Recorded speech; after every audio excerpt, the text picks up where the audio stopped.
Hey everyone, you are listening to the Self-Awareness Journey podcast. This little banter is about a car ride long and features your hosts, JJ Parker and Melissa Albers. JJ owns a tech company and Melissa has been a coach working with influencers for the last 18 years.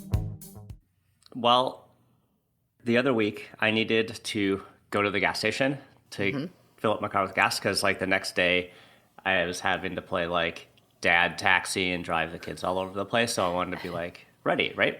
Yep. And this was Wednesday. This was a work week. So, and we've been working at home, right? So my morning routine has mostly been shuffling downstairs. But since I wanted to go to the gas station and be prepared, Shuffling. I got up, I showered, I made my coffee, I got in my car, I put on my favorite podcast, and I got myself halfway to the office before I realized that all I was supposed to be doing, was going to the gas station on the corner about 20 minutes back. Oh, you're kidding. No. Funny. So it was really funny about that after I kind of came to while driving my car. I was like, what happened there? Why am I halfway to work when all I was going to do is go to the gas station on the corner? And I realized that morning routine that I went through, that I had been going through probably for 20 years, except for the past few months, that habit got triggered. Yeah. And I just went on autopilot. And I just went on my wake up, shower, coffee, car, office routine. And I didn't even realize it. Isn't funny. That crazy? Isn't that crazy how some of those habits are so ingrained that you can find yourself 20 minutes from your house on your way to an office that's not even open. Yeah, and absolutely. not really realize it. That is really interesting. Habits, I think habits are such an interesting topic because I think habits can be really, really helpful in so many ways. And then in other ways, habits can be very hard on us, and actually do the reverse, even though we think we're having a helpful experience. If you think about it, humans, this is a great quote. Humans are habit, right? That is a good quote. You have to have habits to get anything done. I think that most of our day-to-day living is habits, habitual, right? Because if it wasn't a habit, if we weren't doing things in a way that was just kind of automatic, imagine how much thinking we would have to do all the time. I wouldn't be able to make my coffee without thinking about it. I would have to be okay, what's the next step? I'd have to do so much thinking. Yeah. But these habits really make us efficient as humans. I think that's one of the things about the human brain that is probably pretty magical, is that habits allow us to be super efficient at our actions. Right. And I think that we have way more habits than we actually even realize. Yes. Now I'm as we're getting into this topic a little more and it's unfolding, now I'm starting to get scared. I think that I am mostly running on habit. I think we all are. And as you were talking, and I got to look that up, but there's a statistic that says how many new thoughts the brain has versus how many of them are repetitive. Oh yeah, we've talked about that before. Yeah, and it's over 90% of the thoughts that the human brain has are repetitive, meaning every single day. The quote was around how many per day, and I think that's super interesting, right? It's because there's the habit. The brain just is kind of on autopilot most of the time. Yeah. I mean, if we had to make conscious effort to think about even our morning routine of brushing our teeth and eating and all that, it would be tough. We wouldn't get anything done. Yeah.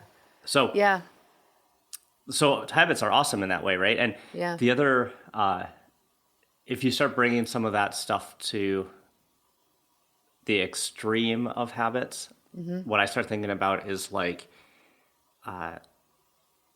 it could be in our job. But it's easiest to think about like as like a professional sports player, right? Mm-hmm.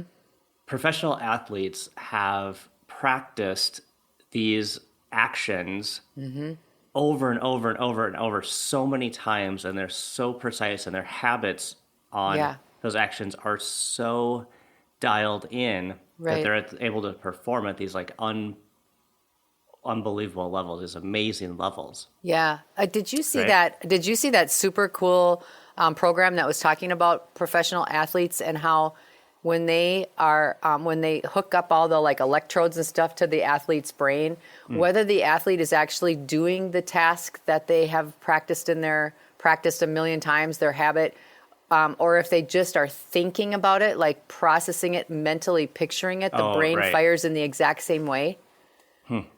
I think that's really interesting because that tells you again exactly what you're saying is that habit of thinking is so in alignment with the habit of doing or the habit of action. Yep. Yeah, and that's when athletes would feel like on fire or in the flow or all those terms that we use that make it be like, hey, this is effortless. Yeah. And I think that the feeling that effortless feeling likely comes from habit. It comes from this mastery that we have, and the brain's ability to form those habits, I think, is where like the key to all of that, right? Yeah.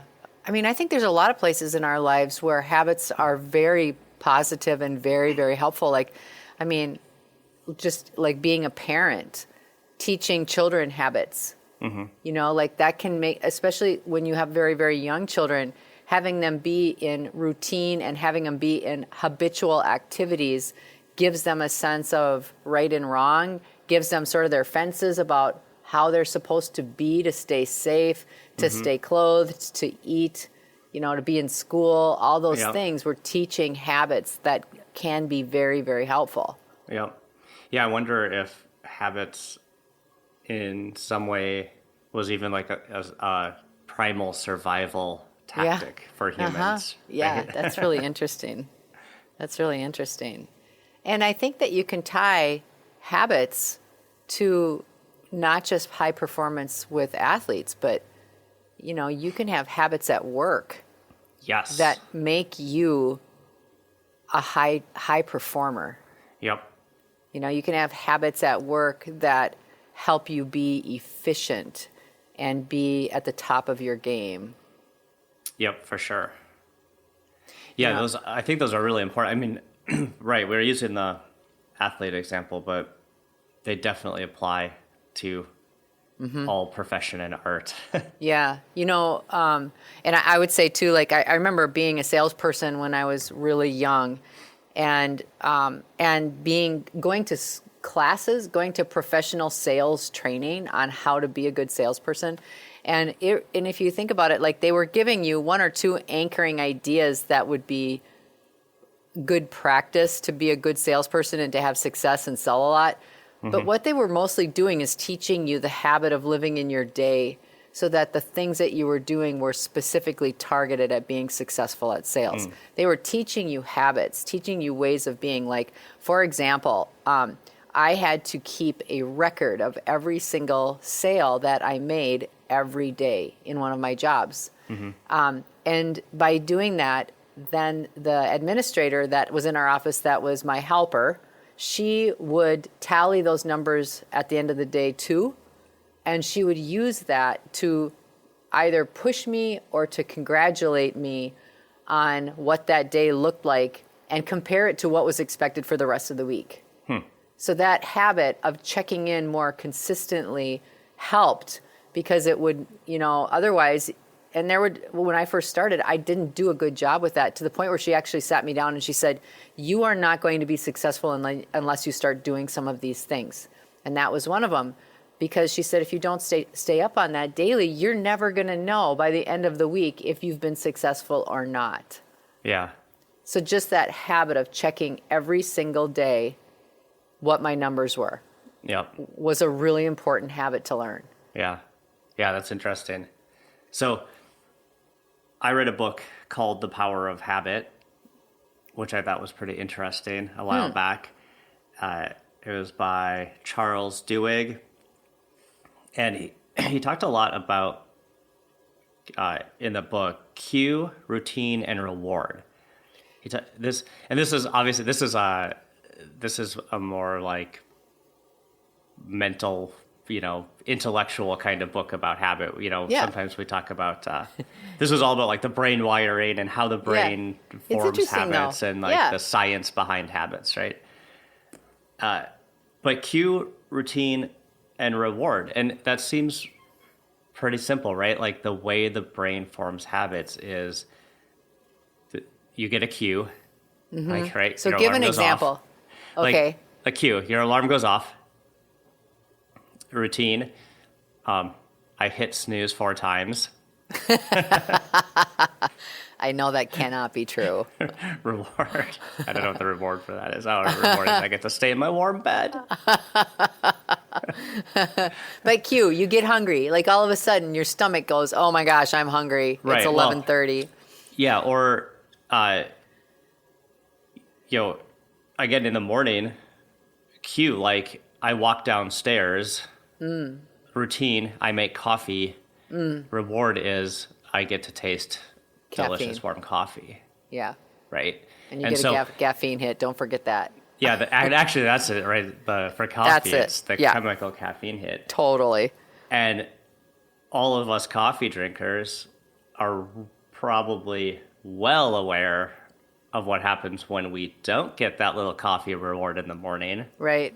Right? Yep. We pretty much think about coffee all day until we get that. And often get a headache or you just don't feel because good. Our cue got fired, right? We didn't hit our routine and we didn't get our reward. Yeah. Huh. So all morning you're like, where am I going to get coffee? Where's the caribou? What can I use instead? Right. So forming those are, having that structure to understand how you form habits. Yeah. So the premise of his book then, just so like I understand it, so you're saying the whole premise of his book is understanding what your cues are, and then or the process of a habit is first you get some kind of cue, and then you naturally go towards a habit because that cue has fired you to go do this thing that you do all the time. Yeah, he calls it a routine. Yeah, it's just like whatever you're gonna do. That's the action part. Okay, so then you get the payoff of what you were waiting for, and so that cue gets paid off because of the actions and stuff in the middle. Yep. Okay, I gotcha. Yep. So hopefully for your sales story, your routine was tracking your sales, and your reward was not getting yelled at by Marilyn. A big pile of cash. Oh, I thought. and some cash, but you just didn't want to get in trouble by Marilyn. That was way bigger. What's interesting about your story versus the coffee example, I think, is the delay between routine and reward. Right? That's an interesting thing, and a lot of that is interesting. Functions. Yeah.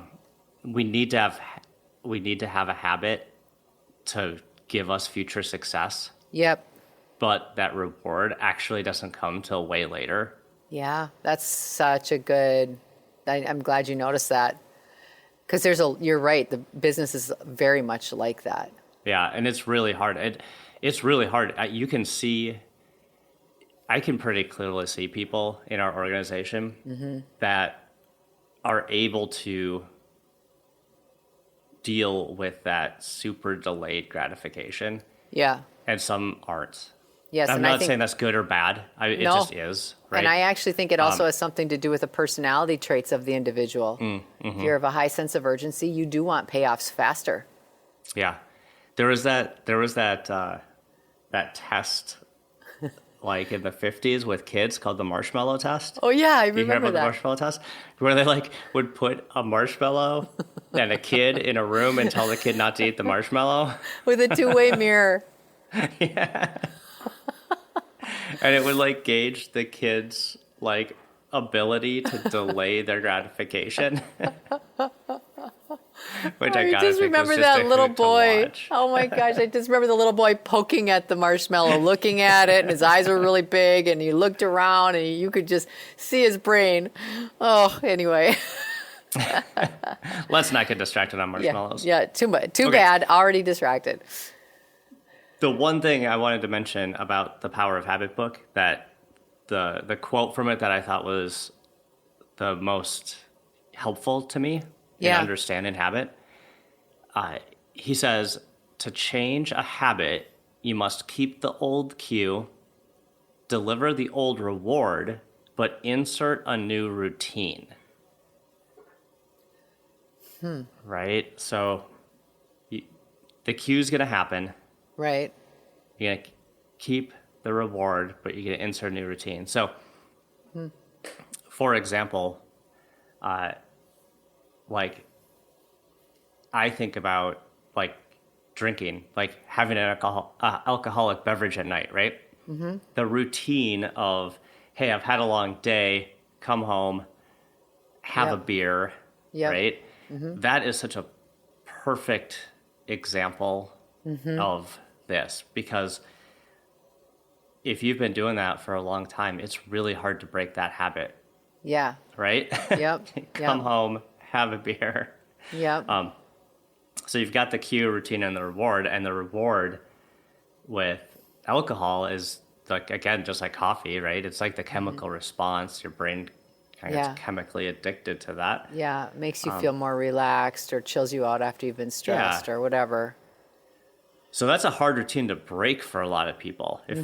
If you want to break that habit, that one's really tough. Yeah. So it's interesting to use this model where how could you keep the cue, have a very similar reward, but change that middle section. Yeah. That routine section. How do you reckon? Right? Like in this example, what would be an alternative?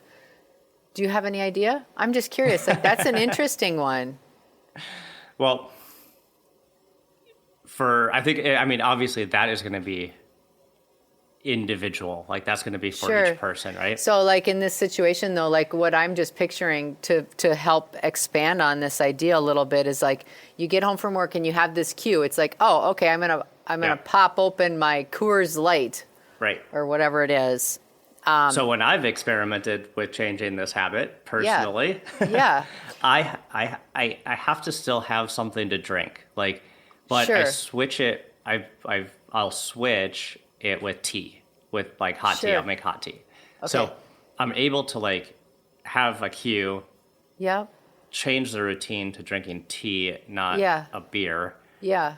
And then in that case, the reward is, and then I also, part of that routine is I usually just like sit quietly by myself, because that's the relaxing part for me. It's, as an introvert, that's like a little recharge moment. Yeah. Right. So, well, because what I was actually translating in this topic is like, if you think about people that are, we're constantly talking about dieting, right?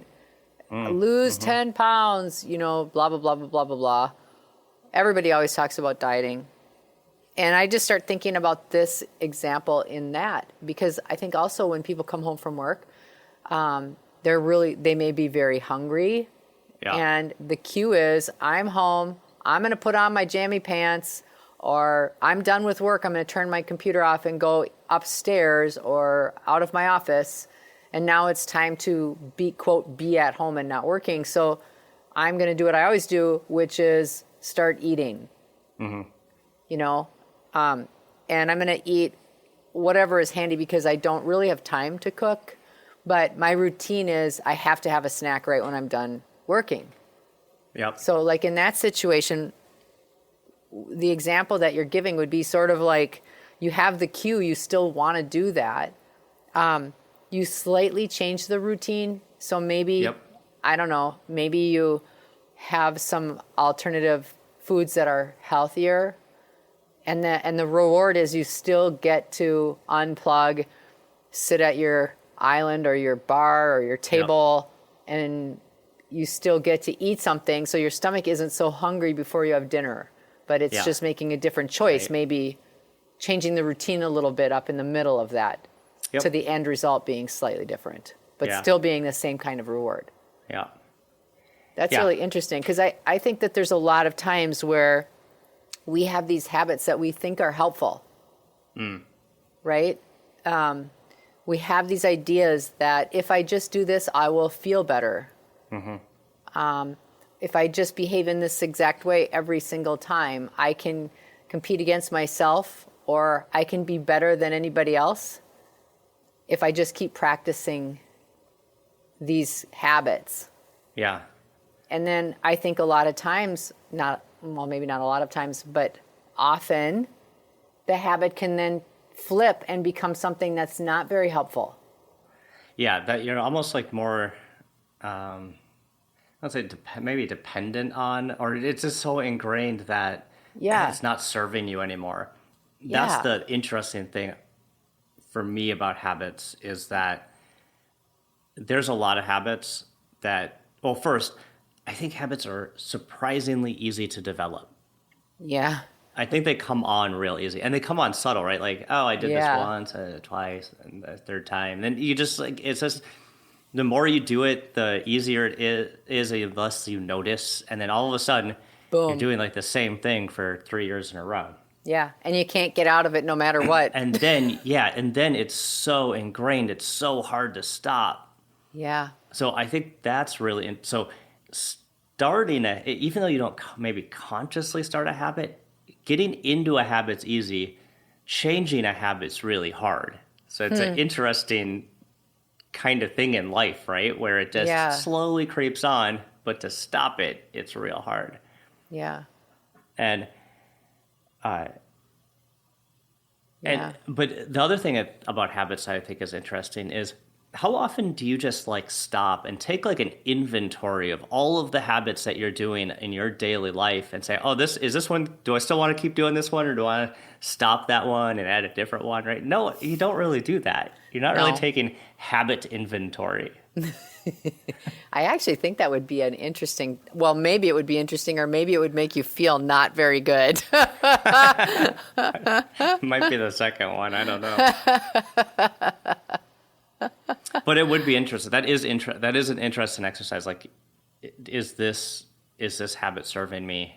Yeah. Still, the other thing about habits that I've noticed is we've been talking about some very plain, in your everyday kind of obvious habits. Right. But there is a lot of habitual behavior that you've got programmed into your brain that triggers or cues, and you do a routine and you don't know where that came from because you can't even remember you had that habit. Yeah. Right? Stuff from childhood. Yeah. There are work things, right? I actually had a story in an early podcast about how I was a jackass at work one day. That was absolutely triggered from a cue routine from early in my career. Yeah. And I didn't realize. I didn't realize it. Yeah, I think that happens a lot. So the way we react to people and the way we react to situations might be because of an old habit that's not serving us anymore. Yeah. You know what? I can give a personal one that I know exactly what you're talking about. When I was younger, I had this sense that I always needed to be better. Like, I needed to be better. I needed to and I want to say it wasn't based on ego. It was actually based on the reverse, that I was very insecure. And so like, I would want to be the person who had like the funniest joke, or the one who could, speak first in a group always. Like, that was a really big thing when I was really young. And that was based on me feeling insecure. But the habits that were formed as a result of that, actually put me in a worse position than had I not had those habits at all. Because I think it made me, with some people, not a very favorable person to be around. And I think we all know people that in a group setting, they may interrupt a lot because they want to get they want to get the first word and the last word. They want to look the best. Those are things that have come up from a really long time ago, and they don't maybe recognize that they're there now. So that's so what you're offering is really interesting to think about. And I think sometimes those habits, we actually think those habits make us feel better in the moment, but they don't. They actually make it harder on us. Some of our habits, I think, make it harder. Yeah. I think habits do make us generally feel good because thinking takes a lot of energy, right? Like as a person, if it's funny, like if you think about thinking, but the activity of thinking, right? If you have to sit down and you have to, write something, or you really have to use your brain a lot, it takes energy, right? Yes, sure does. But when you do something out of habit and it's effortless, it doesn't take much energy, and that actually, in a lot of ways, feels better than having to do the work of using your brain. That's hard. So, I think the human brain likes using habits because it does actually feel better, even though it might produce negative results. Yeah. Huh, that's really interesting. I mean, it's kind of like, I think brains are lazy. Brains are lazy. Even if they go really, really, really fast, like Roger Rabbit, there's still components of it that are very lazy. Very lazy. Well, this has been a really interesting conversation, and I think it would be well worth the time to consider your own habits. And I think the habits can be, just to be really broad about it, I think habits can be physical habits. Like I'm gonna eat well for a week so that on Friday night I can eat a huge sundae and feel terrible the rest of the night. I mean, it could be physical habits. It could be mental habits, like thinking patterns. It could also be emotional habits, where you naturally go to a certain routine emotionally because it served you somehow. It would be really interesting for people to be able to sort of take their inventory of habits and see what they find and if those habits are still serving them. We hope that you've enjoyed today's episode. Our mission is to help people become happier and more effective by gaining insight into their own thoughts and feelings. We'd love your support. First, share this podcast with anyone you think might enjoy it. Second, leave us a rating or review on your favorite podcast site. This helps others discover the podcast so we can reach more people. And third, sign up for our newsletter at theselfawarenessjourney.com. This will help us communicate better with you and build our community. Thank you so much for joining us in the Self-Awareness Journey. We'll see you next week.